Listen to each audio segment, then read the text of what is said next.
शृणोति यश्रोत्रेण न शृणोति येन श्रोत्रमिदं श्रुतम् तदेव ब्रह्मत्वं विद्धि नेदं यदिदमुपासते नेदं यदिदमुपासते।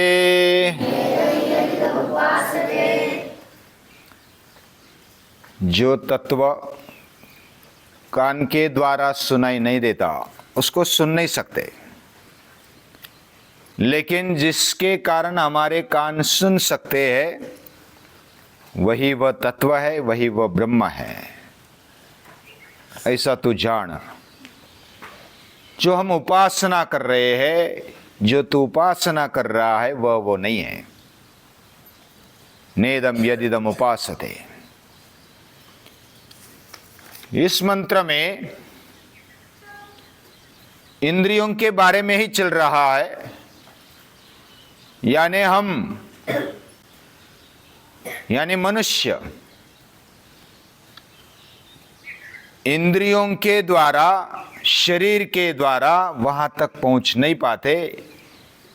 यह बात बारंबार अलग अलग इंद्रियों का उदाहरण देकर उपनिषद माता दादी मां समझा रही है।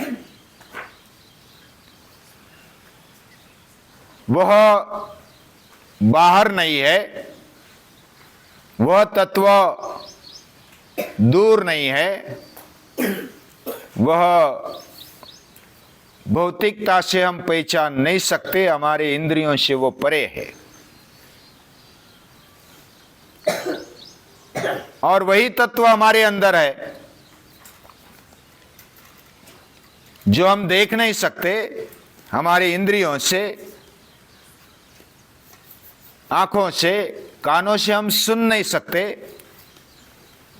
त्वचा से स्पर्श नहीं कर सकते। ऐसा वो तत्व है, यानी वो बाहर ढूंढने के लिए नहीं है। उसको ढूंढ नहीं सकते, उसको शोध नहीं सकते, वो समझ सकते हैं।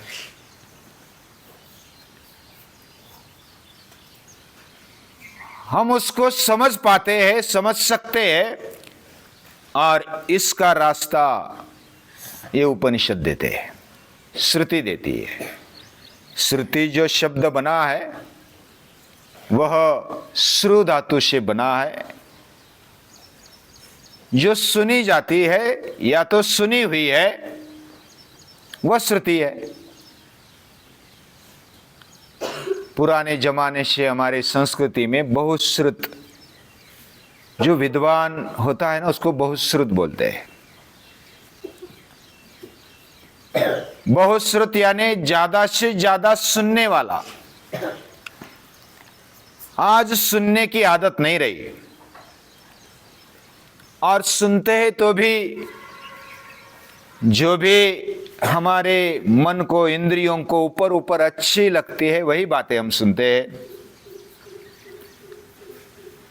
बचपन में समझो कि कहानियां या तो ऐसी मनोरंजक बातें हमें अच्छी लगती थी।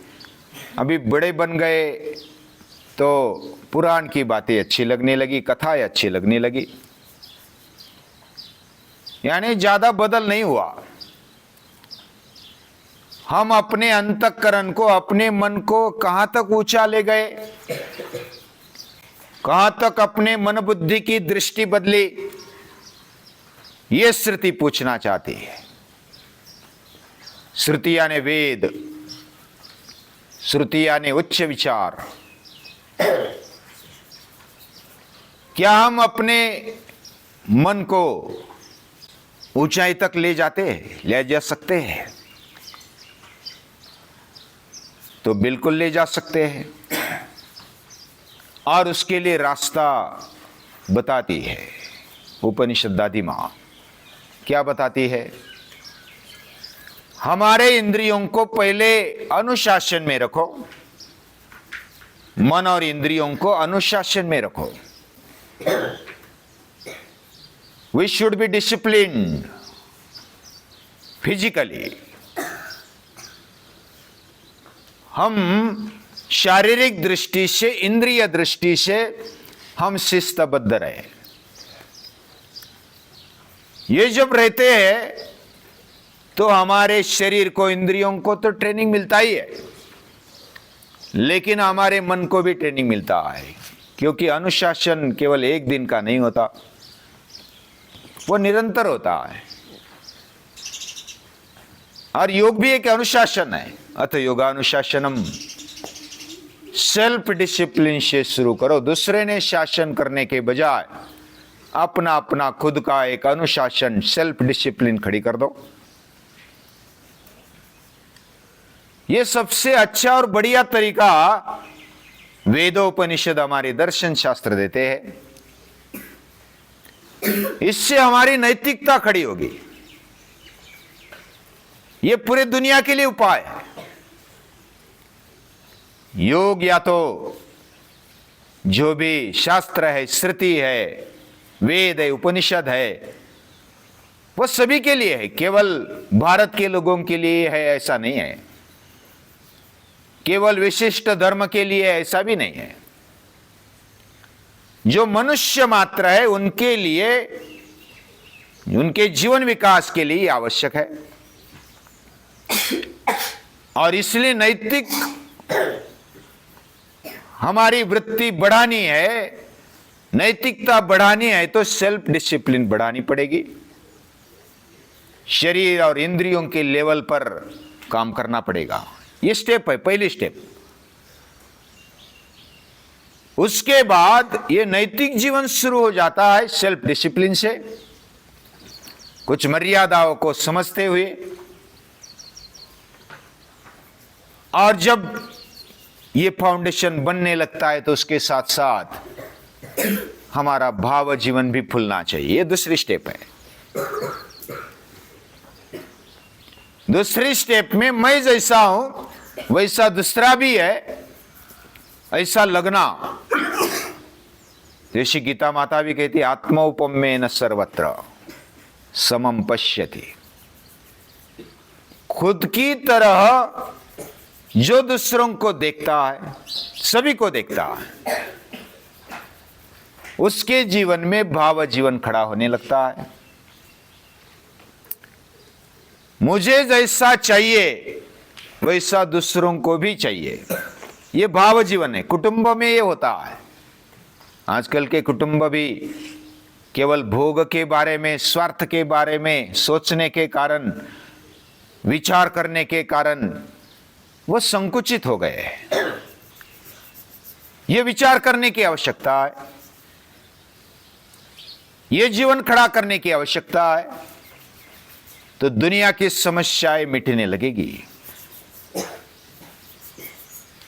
हमें ऐसा लगता है कि दूसरा भाव जीवन जिए, दूसरे हमारा ख्याल करे, लेकिन हम नहीं ख्याल करेंगे, हम हमारा देखेंगे। ऐसा तो नहीं चलेगा। परस्परम भावयन्तः, दोनों की ओर से आना चाहिए।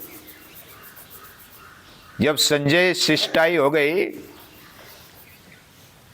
तो श्री कृष्ण ने स्पष्ट शब्दों में कहा, जहां से ये फिलॉसफी आई है वहीं से लागू करो पहले। ये भौतिक बातें क्षणभंगुर है, इसलिए संन्यास लेना चाहिए। वो जीवन के लिए अच्छा है, वो जीवन विकास के लिए अच्छा है। मेरे बेटे मेरे सुनते नहीं, लेकिन आप तो समझदार है। यह ऐसा बोलने वाले धृतराष्ट्र होते हैं। धृतम राष्ट्रम येन सह। वो भोग जीवन से, स्वार्थ जीवन से बाहर ही नहीं आते।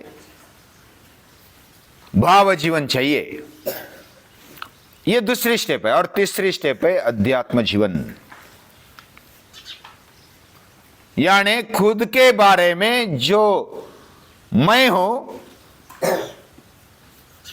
मैं जो सत्य रूप में हूं, मैं जो चैतन्य रूप में हूं, आनंद रूप में हूं, उसको ढूंढना।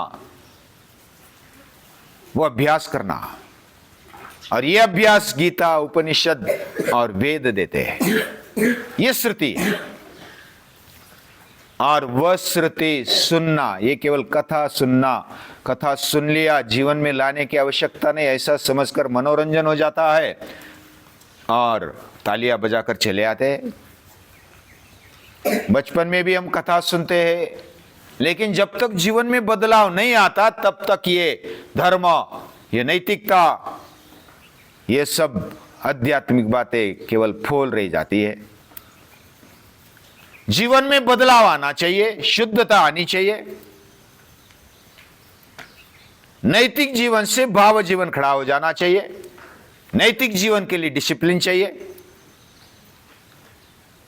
और उसके बाद ये अध्यात्म जीवन शुरू हो जाता है। ये तीसरा स्टेप है। और अध्यात्म जीवन ये केवल बाह्य गंध लगाया हो गया, आध्यात्मिक माला पहनी हो गई, आध्यात्मिक कपड़े पहने अच्छे अच्छे संतों के, महापुरुषों के, तो हो गए आध्यात्मिक। ऐसा नहीं होता। हमारे अंतःकरण में जब तक बदलाव नहीं होता तब तक ये शक्य नहीं है, और उसके लिए स्वाध्याय चाहिए। इसको स्वाध्याय नाम दे दिया उपनिषदों ने। स्वाध्यायान्मा प्रमदा स्वाध्याय प्रवचनाभ्याम न प्रमदितव्यम। इसके लिए सुनना चाहिए, और सुनना भी क्या, केवल मनोरंजन वाले बातें सुनकर, केवल गीत सुनकर, कहानियां सुनकर, केवल पुराण सुनकर काम नहीं चलेगा। उसमें से अर्थ लेकर, या तो वेदोपनिषद गीता को सुनकर हमारे मन बुद्धि को स्वच्छ करना है, पक्का करना है और ऊंचा करना है। ऐसा अगर करेंगे तो यह अंतःकरण दैवी बनेगा, ऊंचा बनेगा, और इसलिए सुनना चाहिए। पिछले मंत्र में हमारी आंखें दैवी होनी चाहिए, उसको उच्च लेवल पर लेना चाहिए, मतलब दृष्टि उच्च होनी चाहिए। और इस मंत्र में श्रोत्र के बारे में कहा गया, कान के बारे में। कान हमारे सुनते रहते हैं, कोई भी कान हमारे फूंक देता है तो हम बस भाग जाते हैं। हमारे अंदर बुद्धि है, विचार करने की ताकत है, सारासार विवेक चाहिए। इसलिए सारासार विवेक से अलर्ट होकर सुनते रहना, और अंदर सारासार यानी योग्य अयोग्य का निर्णय अपने आप करना, यानी खुद करना। और इसके लिए हमारे ऋषियों ने, हमारे पूर्वजों ने क्या कहा कि श्रुति का अध्ययन करना चाहिए, स्वाध्याय करना चाहिए। श्रुत्वा धर्मम विजानाति, श्रुत्वा पापम परित्यजेत, श्रुत्वा निवर्तते मोहा, श्रुत्वा ज्ञानामृतम लभेत। सुनने से क्या क्या होता है, हमारा जीवन परिवर्तन हो जाता है, हमारी दृष्टि बदल जाती है, हमारी सृष्टि बदल जाती है, हमारा जीवन बदल जाता है, ऊंचा हो जाता है। जीवन ऊंचा होने का मतलब हवा में गए, बिना कोई आसन के हवा में चले गए, ऐसा नहीं है। हमारे मन बुद्धि को, अंतःकरण को योग्य दृष्टिकोण मिल गया, ऊंचा दृष्टिकोण मिल गया। हम सृष्टि की तरफ विशेष दृष्टि से देखने लगे, दैवी दृष्टि से देखने लगे, और उसको करने के लिए श्रुत्वा यानी श्रवण करने की आवश्यकता है। श्रवण यानी केवल कान से सुना वो श्रवण नहीं होता। सुनना क्या है वो आगे देखेंगे। जो भी हमें मिला है वो महापुरुषों ने दिया है, यानी मेरा नहीं है। जो भी मिला है वो महापुरुषों ने दिया है। गीता माता है, उपनिषद माता दादी माँ है, वेद है, जहाँ से भी मिलता है वो पूर्वजों ने दिया। उनको याद करते हर रोज और उनको नमन करते हुए आगे बढ़ते हैं।